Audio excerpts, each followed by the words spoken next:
Depuis plus de 30 ans, nos océans ont subi de nombreux excès de la part du monde de la pêche. Le toujours plus n'a pas épargné l'exploitation des mers. Surexploitation des stocks, effondrement de certaines espèces, destruction d'habitats ont malheureusement été d'actualité ces dernières années. Les ressources marines sont une des premières ressources renouvelables dont on voit aujourd'hui les limites. Cependant, opposée à cette pêche à outrance et destructrice, une pêche dynamique et vertueuse voit peu à peu le jour. Contrairement à la vision productiviste de la pêche industrielle, l'écosystème devient ici un allié et les objectifs économiques sont synonymes de progrès social et de respect de l'environnement. C'est une pêche à visage humain. À l'heure où se jouent les discussions sur la réforme de la politique commune des pêches, le WWF France a pris le parti de prouver qu'une pêche responsable et durable est d'actualité, à travers 3 exemples français. 3 exemples, 3 lieux, 3 voyages, qui nous conduiront à la découverte de ces quelques pêcheurs aux méthodes de travail respectueuses de la ressource et de l'environnement. Dans le Pays Basque, à Saint-Jean-de-Luz, en Normandie du côté de Granville et sur le littoral corse.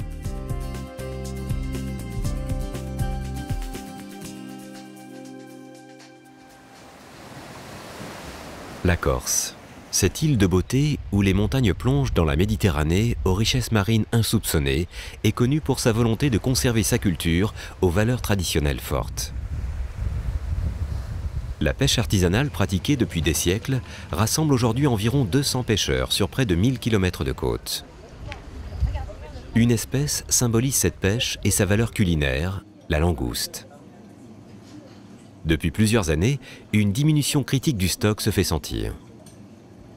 Il est nécessaire de réagir face à cette situation qui affecte d'ores et déjà langoustes et pêcheurs. Les causes sont-elles naturelles ou dues à l'impact de l'homme sur la ressource ? Pour y répondre, nous avons rencontré Pierre Lejeune, scientifique de la Starezo. C'est une institution qui travaille toutes les problématiques liées à l'océanographie, c'est-à-dire la physique, la chimie de l'océan, les problèmes de courants marins, de vagues, et donc corrélés à ça éventuellement les problèmes de climat, mais aussi tous les problèmes de la biologie. On travaille beaucoup sur l'ensemble des environnements côtiers ou de l'environnement côtier méditerranéen. Et dans ce cadre-là, on a 2 grands volets de travaux. On a des volets totalement fondamentaux. On travaille à essayer de comprendre les processus qui gèrent le fonctionnement des écosystèmes côtiers méditerranéens. Et puis on a des travaux plus appliqués, du conseil qui peut être fait aux aménageurs par exemple, mais aussi du conseil qui peut être donné à des professions particulières utilisant la mer comme les pêcheurs. Historiquement, la Starezo est venue sur les langoustes à la demande des pêcheurs. Les pêcheurs sont venus nous trouver et nous ont dit on a un problème, c'est que nos captures ont l'air de diminuer. Chaque année, on semble avoir une production moins importante. Et donc, on s'est posé les questions de savoir qu'est-ce qui se passe. Donc, pour savoir qu'est-ce qui se passe, il faut suivre les pêcheurs, embarquer avec eux. Et avec l'aide de l'Office de l'environnement de la Corse et des financements européens, donc de la collectivité territoriale de Corse, on a pu pratiquement maintenant, depuis 10 ans, suivre de près les pêcheurs, et en particulier la pêche langoustière. Ça a permis de mettre en évidence une chose, c'est qu'effectivement, par rapport à des situations qui avaient été analysées il y a longtemps, dans les années 80, la production de langoustes avait considérablement chuté. On parle de 300 tonnes dans les années 80 de production pour l'ensemble de la Corse, à aujourd'hui moins de 100 tonnes. Donc ça a diminué considérablement, donc le ressenti des pêcheurs était vrai. Il est probable que sur le long terme, l'utilisation du filet a induit des impacts sur l'environnement qui ont eux-mêmes induit des impacts sur la population des langoustes. Si vous ajoutez ces impacts-là à d'éventuels impacts tout à fait indépendants de l'action des pêcheurs qu'est le changement climatique, on peut arriver à une situation où la population des langoustes diminue. Donc le risque aujourd'hui, c'est quoi? C'est que le stock de langoustes fasse que la population de langoustes diminue à un point tel que l'espèce en danger, c'est le pêcheur de langoustes. Ce n'est pas l'espèce langouste. Différents phénomènes agissent donc sur le stock de langoustes corse. Face à ce constat, des mesures ont été mises en place par les professionnels de la pêche. Éric Villain, premier prud'homme de Balagne, nous explique son rôle de gestionnaire.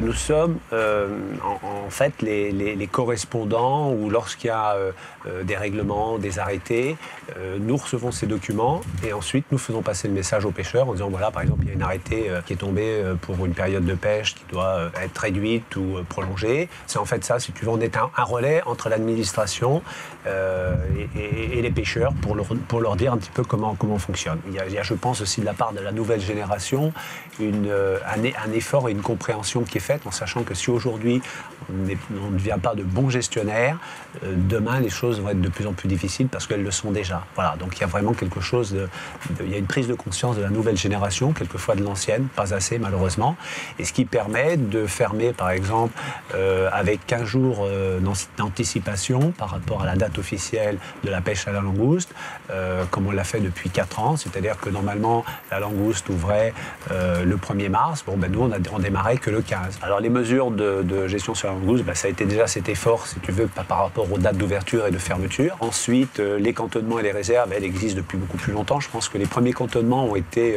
créés en Corse dans les années 63. Il y a au total 7 cantonnements et 7 réserves.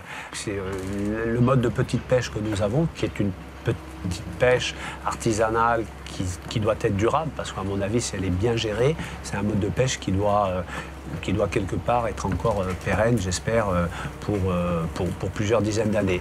Mais il y a une prise de conscience, il y a une réflexion qui est faite, et au jour d'aujourd'hui, il y a déjà un petit voyant rouge qui s'est allumé, il y a aussi une sirène d'alarme, donc il faut aller vite, quoi. Faut plus perdre de temps, on a peut-être déjà un peu trop perdu.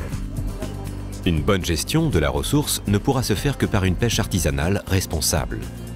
2 pêcheurs corses nous présentent leur métier. Le calendrier de la pêche, on va dire en Corse, c'est assez saisonnier, il y a plein de types de pêche.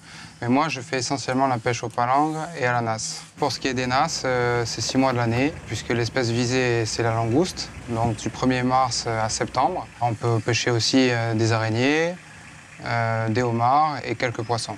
Sur l'année, on pêche à la nasse quand c'est ouvert pour la langouste, de mars à septembre. Et au milieu de ça, on est obligé de faire un peu de tout, c'est-à-dire pêcher aux palangres dérivants, pêcher au filet, des rougets, pêcher aux palangres de fond, pour avoir un peu de tout, parce que si on ciblait simplement la langouste, je pense qu'on ne s'en sortirait pas à l'année. Damien et Jean Toussaint font partie des quelques rares pêcheurs corses ayant fait le choix de pêcher la langouste à la nasse. Ce qui m'a amené à pêcher à la nasse, c'est le côté nouvelle technique, le côté écologique, c'est-à-dire que bon, c'est moins destructeur qu'un filet. C'est moins performant aussi, mais ça m'offre aussi la possibilité de continuer d'autres pêches parallèles aux palangres et donc de rester dans la pluriactivité. Alors quand on est au filet, c'est très difficile de faire plusieurs activités annexes. Surtout le palangre se marie assez mal avec le filet. La nasse permet d'avoir une souplesse de travail, une qualité de produit aussi. Les langoustes pêchées sont intégrales avec leurs antennes, ne sont pas abîmées, elles ne perdent pas de pattes comme au filet. Je suis passé à la nasse au lieu du filet. Pour moi, c'est plus simple la nasse, pour moi. Je n'abîme pas le poisson.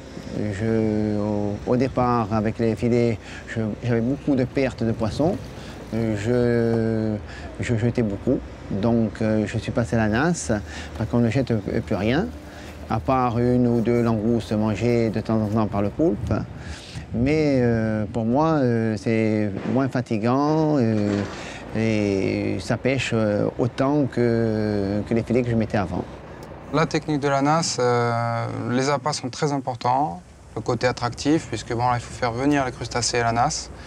Donc la durée de pêche est importante, le temps d'immersion. Et le plus important, à mon sens, c'est la zone de pêche. C'est-à-dire qu'il faut vraiment tomber dans des endroits où il y a beaucoup de population. D'abord, un casier, c'est un avantage, c'est quand on le perd et que l'appât est consommé, il n'est plus pêchant, ce qui n'est pas le cas des filets. Le problème d'un filet perdu, c'est qu'il continue à pêcher longtemps, donc il continue à affecter le stock de manière fantôme. Ce n'est pas le cas d'un casier. Le casier a assez peu d'emprise au sol, donc c'est quelque chose qui ne va pas raguer le fond de manière considérable. Le casier, quand il prend des langoustes, il les prend parfaitement vivantes, qu'elles soient petites ou qu'elles soient grosses. Il peut même être conçu avec des trous permettant aux tout petits individus de s'échapper. Mais même si le petit individu ne peut pas s'échapper, lorsqu'il est remonté à bord du bateau, il peut être extrait parfaitement vivant de la nasse et rejeté à la mer. Comme on l'a souvent dit, il n'y a pas de pêche à ce type de crustacés au monde qui soit durable sans qu'à un moment ou à un autre, on repasse à la pêche au casier. Dans le cadre de la gestion et de la pérennisation de la ressource, l'Office de l'environnement de Corse a participé à la mise en place d'un plan langouste. Alors pour bien vous situer, l'Office de l'environnement de Corse est un outil de la collectivité territoriale, donc il dépend directement des élus régionaux. Et il a été créé en 1993, donc début 93, et depuis 1998, il s'est doté d'un service maire qui a vocation à impulser, à gérer une politique régionale en faveur de la protection des milieux marins. Alors, au sein de l'Office de l'environnement et concernant plus particulièrement la pêche professionnelle, il faut savoir que nous regroupons actuellement 2 services. Un service qui est l'ancien service maire de l'Office de l'environnement, et puis depuis maintenant 4 ans, un service d'aide économique à la pêche, ce qui nous permet d'avoir une relation avec la pêche professionnelle qui joue à la fois sur les 2 tableaux, sur le tableau environnemental, à travers les experts de l'Office de l'environnement, et sur le tableau économique, à travers l'aide économique régionale à la pêche. Nous sommes aussi gestionnaires des fonds européens du FEP, ce qui nous permet d'intervenir aussi à ce niveau-là. Actuellement, la pêche évolue vers des bateaux qui sortent à la journée, avec en général un seul pêcheur à bord, qui est le patron. Et depuis qu'on s'est mis à pêcher la langouste au filet, et ça maintenant on le sait parce qu'on a fait un suivi des populations sur une vingtaine d'années, on peut affirmer sans risque de se tromper qu'en 20 ans, les populations de langoustes ont été réduites de moitié. Le plan langouste que nous avons mis en place cette année pour une durée de 3 ans, c'est un plan expérimental, c'est-à-dire qu'il repose sur le volontariat de la part de la profession et il est destiné à essayer de démontrer qu'un retour à la nasse peut être économiquement viable, sous réserve bien entendu d'une réappropriation de la technique et sous réserve sans aucun doute aussi d'un accompagnement économique de la profession pendant quelques années, le temps de laisser se reconstituer la ressource pour permettre effectivement une exploitation rentable par ce moyen-là. Dans le cadre du plan langouste, l'Office de l'environnement de Corse a proposé aux pêcheurs un arrêt du filet pour cette espèce sur le mois de mars, premier mois de la saison, et de n'utiliser que des nasses pour la pêcher. En demandant aux pêcheurs de bien vouloir sacrifier, entre guillemets, 1 mois de pêche à la langouste, et pendant ce mois-là, nous ne pêcherions qu'à la nasse, avec bien entendu une compensation économique. Alors cette compensation économique, on a voulu la moduler en fonction de l'effort que faisait chacun des pêcheurs pour jouer le jeu de l'expérimentation.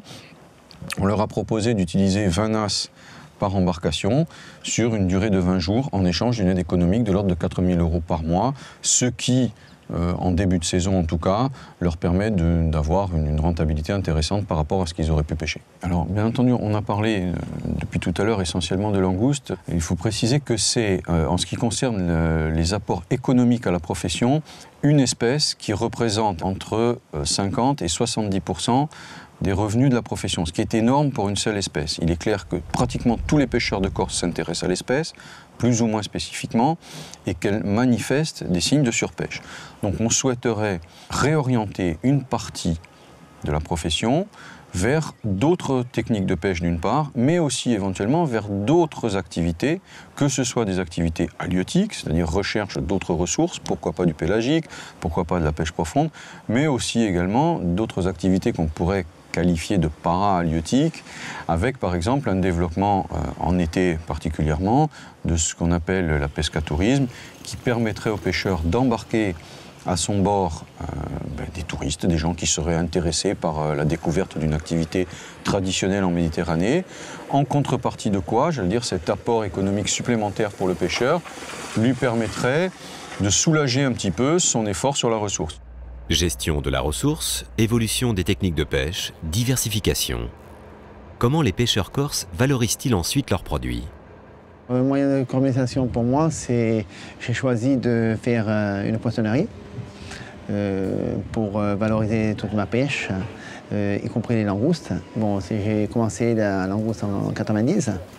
Donc on fait un stock et on essaie de la vendre assez bien, ne pas la brader et de faire en sorte d'avoir toujours de la belle langouste et du beau poisson au magasin pour s'en sortir mieux et pour garder le client. J'en suis venu assez vite dans l'idée de vendre directement mon poisson, parce que bon, l'été c'est pas un souci, tous les restaurants sont ouverts, mais bon, l'hiver il faut apporter aux marieurs et suivre le cours plus ou moins mondial, voir le problème de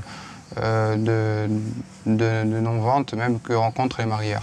L'idée de vendre soi-même, c'est bien, bon, c'est intéressant au niveau coût, ça permet de valoriser une pêche qui reste, la pêche corse reste une petite pêche artisanale, et dont je fais partie, donc une petite quantité de poissons, mais de qualité, donc ça, il faut jouer sur la qualité, et bien sûr, si on peut la rendre publique, c'est-à-dire de faire une poissonnerie, c'est l'idéal. Maintenant, de franchir cette étape-là et d'aller jusqu'à le cuire, le bout de la chaîne, c'est encore plus intéressant. Et ça peut être une belle finalité. Au niveau purement économique et humain, ça fait vivre quand même, ça fait vivre le village. C'est-à-dire que l'hiver, ça maintient quand même 3 emplois entre le bateau et la poissonnerie. Et l'été, on crée, puisqu'il faut suivre la demande. Et le restaurant étant ouvert que l'été, on arrive jusqu'à une 20aine d'emplois. Donc c'est une activité qui suit vraiment le flux touristique. Voilà, mais on va dire, si je ne me compte pas, c'est 3 familles qui vivent quand même à l'année sur cette économie. Voilà. Augmenter sa sélectivité, diminuer son impact sur la ressource et l'environnement, valoriser ses produits et son métier, voilà un bon exemple de pêche durable. Ces quelques jours passés en Corse nous prouvent qu'il existe des acteurs de la pêche pour qui pêcher durablement est synonyme d'adaptation, de remise en question et d'évolution permanente. Diversification, reconversion et valorisation sont les maîtres mots de l'île et de ses hommes. Le WWF France soutient cette vision et encourage l'ensemble des acteurs de la pêche à évoluer dans cette voie.